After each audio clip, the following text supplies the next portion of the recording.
بسم اللہ الرحمن الرحیم۔ السلام علیکم۔ گزشتہ 3-4 روز سے ملک میں دہشت گردی کی ایک تازہ لہر وہ اٹھ گئی ہے اور اس نے سارے اہل وطن کو پریشان کر دیا ہے۔ کم از کم 4 واقعات ہوئے ہیں۔ سب سے خونی واقعہ تو گوادر میں پیش آیا جس میں 14 نوجوان ہمارے شہید ہوئے۔ اس کے ساتھ ڈیرہ اسماعیل خان اور لکی مروت میں بھی واقعات پیش آئے، اور اس کے ساتھ ساتھ جو میاں والی کا ایئر بیس ہے PAF کا، اس میں بھی واقعہ پیش آیا، اور کل کا واقعہ جو خیبر ایجنسی میں پیش آیا جس میں ایک افسر سمیت 3 جوان وہ شہید ہوئے۔ سب سے پہلے تو جو ہمارے شہداء ہیں ہم انہیں خراج تحسین پیش کرتے ہیں۔ ان کی قربانیاں اس ملک کے دفاع کے لیے یہ ناقابل فراموش ہیں، اور ان کی بہادری اور جرأت کو ہم پوری قوم کی طرف سے سلام پیش کرتے ہیں، اور ان کی جو خاندان ہے، اہل خانہ ہے، انہیں دلاسا بھی دیتے ہیں، ان کے ساتھ تعزیت بھی کرتے ہیں، اور ان کے غم میں ہم برابر کے شریک ہیں۔ اور ایسے واقعات کی ظاہر ہے، بالکل واضح ہے کہ مذمت بھی کرتے ہیں اور اس کے خلاف اپنے غم کا اور غصے کا اظہار بھی کرتے ہیں۔ ان واقعات میں جس قسم کا اسلحہ استعمال ہوا، ان کے لیے جس لیول پر پلاننگ کی گئی اور جس لیول پر انٹیلیجنس کی شیئرنگ ہوئی، اس سے صاف واضح ہوتا ہے کہ اس میں بھارت ملوث ہے، اور اس کی ساری پلاننگ اور اس کی ساری منصوبہ بندی اور اس کی انٹیلیجنس ایجنسی وہ اس میں ملوث نظر آتی ہے۔ تو یوں لگتا ہے کہ منصوبہ بھارت میں بنا اور سرزمین افغانستان کی استعمال ہوئی۔ جب افغانستان میں جب پرانی اشرف غنی کی رجیم یعنی برسر اقتدار تھی، تو وہاں ہندوستان کا اثر و نفوذ بہت زیادہ تھا، عمل دخل بہت زیادہ تھا، ملٹری پریزنس بھی تھی، اور بھارتی انٹیلیجنس وہ بہت زیادہ پاکستان کے بارڈر کے ساتھ ساتھ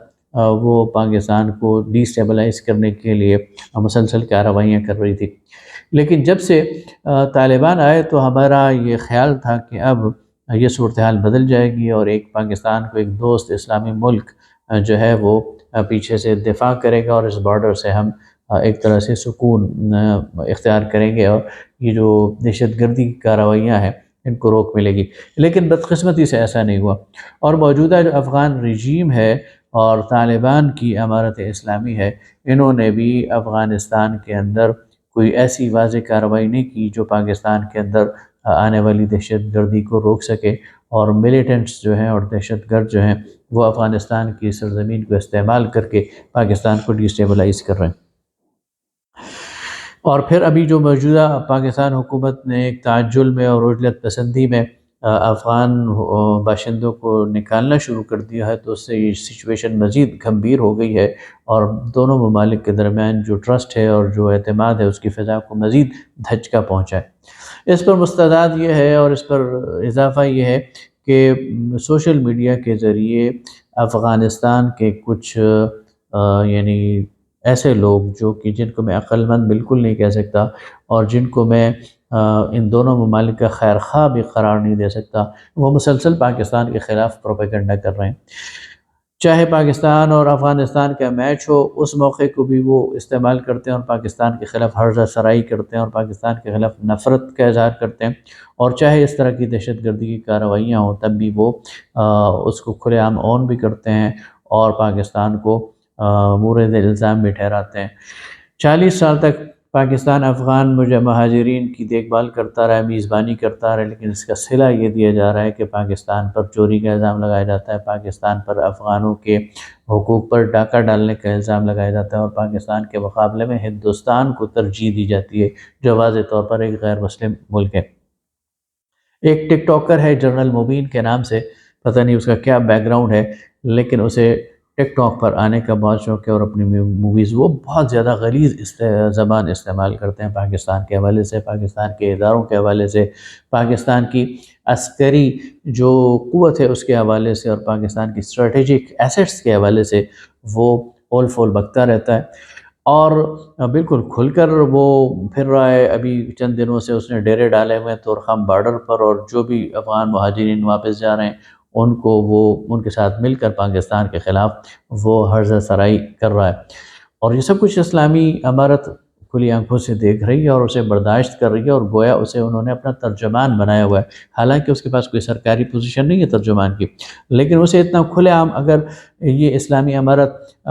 کام کرنے دے رہی ہے اور پاکستان کے خلاف بکواس کرنے دے رہی ہے، تو اس کا مطلب یہ ہے کہ یہ اس کو پوری طرح افغان رجیم کی اور افغان حکومت کی اور امارت اسلامی کی آشیرواد حاصل ہے۔ تو اس سے نظر آتا ہے کہ سچویشن بھی پاکستان کے لیے دن بدن ٹینس ہوتی جا رہی ہے، اور پاکستان کے دونوں پڑوسی بھارت اور افغانستان یہ کسی اسٹریٹجک الائنس میں جا رہے ہیں اور پاکستان کو ڈی اسٹیبلائز کرنے کی کوشش کر رہے ہیں۔ اب یہ موقع ہے کہ پاکستان کی جو پولیٹیکل لیڈرشپ ہے اور پاکستان کی جو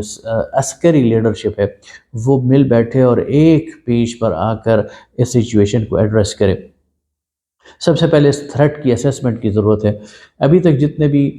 حملے ہوئے اور خاص طور پر جو میاں والی بیس پر حملہ ہوا ہے، یہ تو ہماری انٹیلیجنس فیلیور ہے، اسے مان لینا چاہیے اور دیکھنا چاہیے کہ یہ فیلیور کیوں ہوا، اور اگر کوئی انسائیڈر ہے جو انفارمیشن دے رہا ہے تو یہ مزید خطرناک بات ہے، ان کو تلاش کرنے کی ضرورت ہے، اور ان پر آہنی ہاتھوں سے قابو پانے کی ضرورت ہے۔ اس کے ساتھ ساتھ یہ جو بین الاقوامی مدد اس میں لینے کی ضرورت ہے، خاص طور پر جو ہمارے دوست ممالک ہیں، مثلا ترکی ہے، انٹیلیجنس میں وہ بہت آگے ہیں۔ اسی طرح سعودی عرب کا انٹیلیجنس کا نظام بڑا زبردست ہے، ایران کا انٹیلیجنس کا نظام بہت زبردست ہے، تو کوئی حرج نہیں ہے کہ سعودی عرب سے اور ایران سے اور ترکی سے اس معاملے میں معاونت لی جائے اور پاکستان کے اندر اس کو روٹ آؤٹ کرنے کی کوشش کی جائے، انٹیلیجنس بیسڈ کارروائیاں کر کے۔ یہ بھی خیال رکھا جائے کہ ان کارروائیوں کے نتیجے میں معصوم شہریوں کو کچھ نہ کہا جائے۔ بعض اوقات جب ری ایکشن شو کیا جاتا ہے اور اس کے نتیجے میں معصوم لوگوں پر ہاتھ اٹھایا جاتا ہے یا انہیں تنگ کیا جاتا ہے یا انہیں گھروں سے نکالا جاتا ہے، تو اس کے نتیجے میں ایک نفرت کی فضا پیدا ہوتی ہے، تو اس سے ہم حتی الامکان دور رہنے کی ضرورت ہے، اور ان مسئلوں کو حل کرنے کے لیے مقامی لوگوں کو ساتھ ملانے کی ضرورت ہے، اور خاص طور پر پولیٹیکل لیڈرشپ کو ساتھ رکھنے کی ضرورت ہے، اور اس دہشت گردی کے مقابلے پر کسی اب کمپرومائز کی ضرورت نہیں ہے۔ اور جس طرح کے سابقہ حکومتوں نے یہ کیا کہ بعض اوقات نرمی دکھائی اور بعض اوقات سٹک اینڈ کیرٹ کی پالیسی اختیار کی، تو اس کی شاید اب گنجائش نہیں ہے۔ پاکستانی قوم اپنی فوج کے اور اپنی حکومت کے ساتھ کھڑی ہو جائے گی اگر انہیں نظر آئے گا کہ حکومت اور فوج دونوں اس مصیبت سے اور اس حفریت سے قوم کو نجات دلانا چاہتے ہیں، اور امید ہے ایسا ہوگا، اس لیے کہ ہمارا ایک ایک نوجوان قیمتی ہے، ہمارے نوجوانوں کی خون کا ایک قطرہ قیمتی ہے، ان کا تحفظ بھی ہونا چاہیے اور اس قوم کا تحفظ بھی ہونا چاہیے، اور یہاں پر کسی کو باہر سے آ کر اور اندر سے بھی کھڑے ہو کر اس ملک کی اسٹیبلٹی کو ڈی اسٹیبلائز کرنے کی اجازت نہیں دی جا سکتی۔ اس پر پوری قوم یکسو ہے۔ بہت شکریہ۔